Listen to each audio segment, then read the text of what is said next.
Jenny from Just Being Me, and you're listening to the Learning to Love Yourself podcast, the show that inspires you to put yourself first. Learning to love yourself on the path to happiness. Learning to love yourself on the path to happiness. Today I want to talk to you about self-talk. Talking to yourself is one of those things that's still considered a little bit odd. But whether you like to admit it or not, we all do it. Now for me, and hopefully after this you, it's not the fact that you're talking to yourself that matters, but the quality of what you're saying. We often don't even realise what we're saying to ourselves, or indeed even what we're listening to from other sources. Your brain only knows what you tell it. So that includes your self-talk and what you listen to externally. Think about it. How often do you consciously consider what information you actually feed your brain? What sort of things do you watch on the TV? How much negative news do you watch or listen to? What social media scroll hole do you fall down? And then there's the actual conversations you have or listen to. What are your work relationships like? Is the team positive and supportive of each other? Or are they negative, competitive, and blaming? Same for your friends and family. All of the conversations that you have and listen to affect your thought processes, especially if you don't yet realise how they affect you. Stop and think about what you tell yourself. What are the stories you think about yourself? Are they really true? We have facts in life like my hair is brown. Speckled with a lot of grey these days, but you know what I mean. Brown eyes, I'm 5'6", size 6 feet. But the things like I'm no good at drawing, or I can't cook, or I'm too fat, or I'm not pretty, well, they're the stories we tell ourselves. Because they're beliefs, not facts, you could change them to, I draw well enough for my needs. I can cook. I am the perfect weight for me, and I am beautiful inside and out. Remember, your stories will also not be the same as what other people think about you, because they add their bits of stories to them too. But the facts will always be the facts. Well, until the grey takes over completely, and the fact is that I have grey hair. And my story for that is, I love my grey hair because it embodies all of the experience and wisdom I have gained.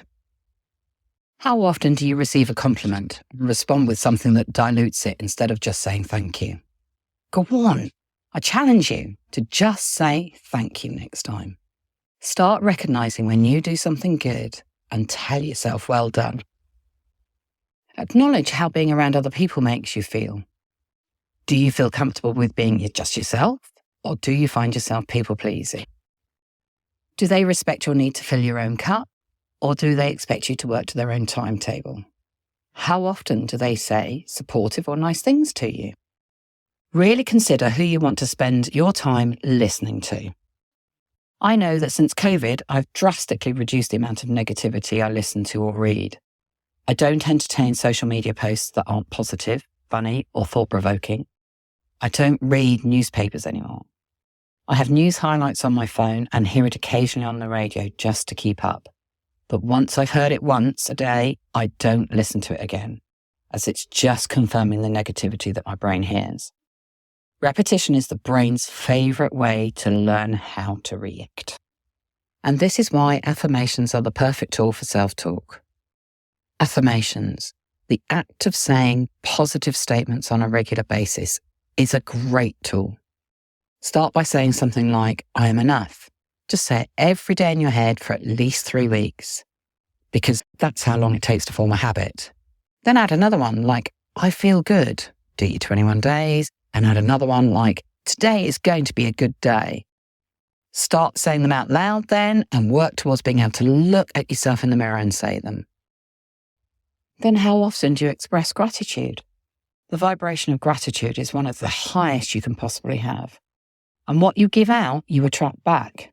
It really doesn't matter what you're grateful for, just that you are. Gratitude expands as well. So once you start, you'll be doing more and more and more of it. As you create this habit, you'll start to feel better about yourself.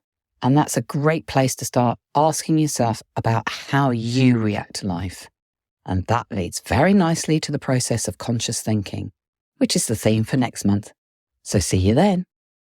Valentine's Day is coming, and what better way to celebrate it than falling in love with yourself again? Join me for a unique event experience that's all about self-love and self-care. This event is designed to help you take the time and space you need to reconnect with yourself. This 90-minute event means that you'll have an opportunity to participate in activities that will help you express gratitude, help you cleanse your mind and your body, and reconnect with your inner self. You'll also get to experience and enjoy the healing properties of drumming and affirmations. I've designed the event to provide you with the space to celebrate your longest relationship, the one that you have with yourself. Take this opportunity to look after yourself and embrace the power of self-love. The event takes place on the 14th of February, and it's the first day of the waning moon, so the energy will be perfect for self-reflection and self-discovery. Reserve your spot for just £11.11, and if you can't actually make the day, then there's a replay available for you. All the links are below. Thanks for listening today. If you'd like to know more, you can find all the links down below. Oh, and don't forget to press subscribe so you can catch the next one. See you soon.